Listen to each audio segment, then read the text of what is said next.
बाबा हो कवन बाबा कौना घटिया गनी है। बाबा हो कवन बाबा कौना घटिया गनी है।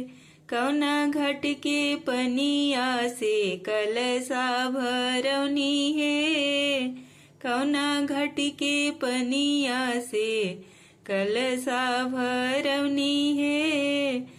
बबुआ हो सुंदर बबुआ गंगा घटिया गनी है।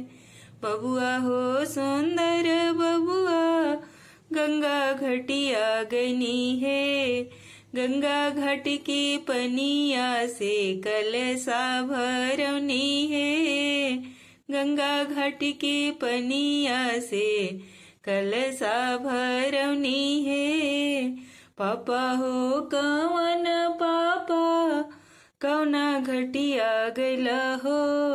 पापा हो कवन पापा कौना घटिया गैला हो। चाचा हो कवन चाचा कौना घटिया गैला हो। भैया हो कवन भैया कौना घटिया गैला हो।